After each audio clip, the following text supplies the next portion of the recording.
¿Y si el sueño más grande de Bogotá también fuera su mayor error? O peor aún, ¿y si ese error estuviera construyéndose ahora mismo, frente a tus ojos? Por décadas, una promesa recorrió cada esquina de la capital: el metro, un tren que no solo debía mover personas, sino salvar a una ciudad entera del caos. Políticos lo usaron como bandera, ciudadanos como chiste, ingenieros como esperanza. Y con el tiempo, el metro dejó de ser un proyecto para convertirse en un mito. Hoy, las máquinas están ahí, las columnas se levantan, el ruido de los martillos reemplazó el de las promesas, pero tras cada golpe de concreto, se esconde una pregunta que Bogotá no ha querido enfrentar. ¿Qué pagamos por hacer realidad un sueño que pudo ser distinto?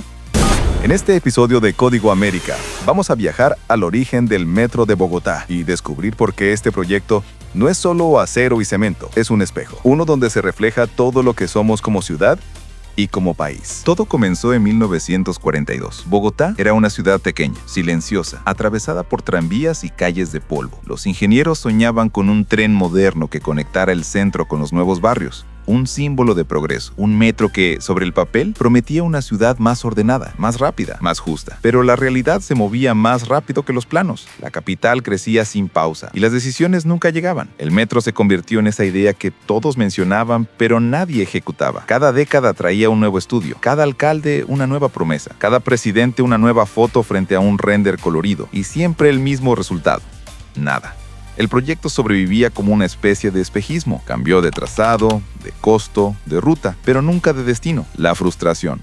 Y mientras tanto, Bogotá se expandía sin control. Los buses llenaban las avenidas, el tráfico colapsaba, y el tiempo de millones se perdía en trancones eternos. Para una ciudad que apenas aprendía a crecer, el metro era mucho más que una obra. Era un símbolo de lo que podía ser, y al mismo tiempo, una herida abierta que recordaba todo lo que aún no éramos. Durante los años 70, la frase ya era parte del paisaje urbano. ¡El metro viene! Una broma que se contaba con resignación, pero también con fe. Con los años, el metro dejó de ser un plan de ingeniería y se convirtió en una herramienta de campaña. Cada elección traía el mismo libreto. Un candidato prometía ahora sí construirlo, mientras otro prometía hacerlo mejor. Y en el fondo todos sabían que era una apuesta segura. Hablar del metro era ganar titulares sin mover un solo ladrillo. El proyecto empezó a mutar. Dejó de ser una solución para convertirse en símbolo. Ninguna administración quería asumir el fracaso del anterior, y todos buscaban dejar su versión propia de la promesa. Los estudios se multiplicaban: planos, consultorías, comisiones técnicas, millones gastados en diagnósticos que nunca se convertían en obras. Según registros oficiales, entre los años 80 y 2000, Bogotá financió más de 14 estudios distintos del metro, 14 intentos de responder la misma pregunta: ¿cómo mover una ciudad que no se mueve? Mientras tanto, la vida seguía en las calles, los buses se agolpaban, las vías colapsaban, y los ciudadanos aprendieron a medir su paciencia en trancones. El metro, cada año, parecía más necesario y menos posible. Pero detrás de los retrasos, había algo más profundo: miedo. Miedo a decidir, porque construir un metro no es solo cavar túneles o levantar columnas, es planear más allá de un periodo electoral. Y eso, en un país que piensa en ciclos de 4 años, es casi un acto de rebeldía. Después de más de 7 décadas de promesas, el metro de Bogotá ya no era una obra. Era un chiste, un meme nacional, un tema que todos mencionaban con ironía, como si fuera una leyenda urbana más. El día que veamos el metro, también veremos al país cambiar, decían en las calles. El cansancio ciudadano crecía.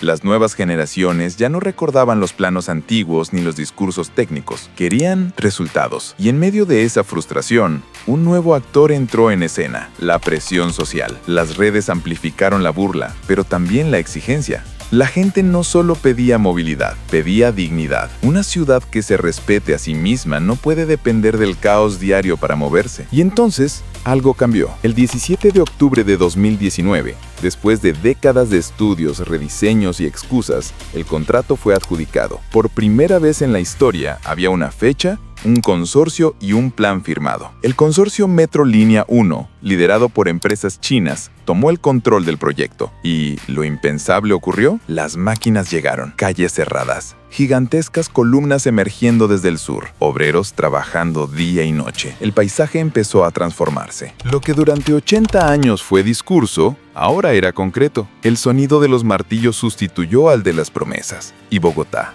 Incrédula, empezó a aceptar que tal vez esta vez sí era real, pero junto con el ruido de la construcción llegó otro ruido más fuerte. El del debate, porque cuando el sueño finalmente tomó forma, descubrimos que no todos soñaban lo mismo, metro elevado o subterráneo, eficiencia o estética, progreso o cicatriz urbana. El sueño había vuelto, pero no en la forma que muchos imaginaron. El sueño por fin tenía forma, pero no todos estaban dispuestos a celebrarlo. Apenas se conocieron los planos definitivos, la ciudad se dividió. Unos aplaudían el viaducto elevado, más rápido, más barato, más fácil de mantener. Otros lo consideraban un error histórico, una cicatriz de concreto que marcaría el paisaje de Bogotá por generaciones. El debate se desató en redes, En los medios, en el consejo y en la calle. Unos veían progreso, otros una ofensa visual. Y mientras la ciudad discutía sobre columnas y túneles, las máquinas seguían avanzando. porque el metro de Bogotá no solo mueve pasajeros. Mueve política, mueve inversión, mueve poder. El proyecto se convirtió en una jugada geopolítica. China, el país con la red ferroviaria más grande del mundo, extendía su influencia en América Latina. Sus empresas ya habían construido trenes en México, Argentina, Brasil y ahora llegaban a Colombia. Para algunos era una oportunidad histórica. Por fin, un país sin tradición ferroviaria podía acceder a tecnología de punta. Para otros era una señal de dependencia. Una muestra de cómo los grandes proyectos latinoamericanos aún necesitan el impulso y el control de potencias extranjeras. Pero más allá de la geopolítica, algo profundo estaba ocurriendo en la ciudad. Bosa, Kennedy, Antonio Nariño, Chapinero, barrios enteros comenzaron a transformarse. Nuevas vías, reasentamientos, comercios, esperanzas y también temores. Porque el metro no solo construye ciudad, también la redefine. Detrás de cada columna hay una historia.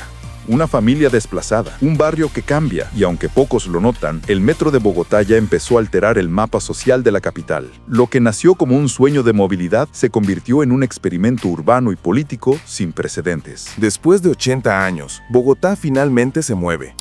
El metro ya no es una promesa, es una realidad en construcción. Pero bajo cada riel, cada columna y cada soldadura, late una pregunta que nadie ha podido responder del todo. ¿Estamos construyendo un sueño o corrigiendo el error de una indecisión de 80 años? El metro representa algo más grande que transporte. Es el espejo de un país entero. Uno que avanza con dificultad, que tropieza, que repite sus errores, pero que insiste. Porque en Colombia, los grandes proyectos no se miden solo en kilómetros. Se miden en paciencia, en fe, en la capacidad de una sociedad de no rendirse incluso cuando todo parece imposible. El metro no solo moverá a millones de personas cada día. Moverá historias, recuerdos, vidas. Transformará barrios enteros.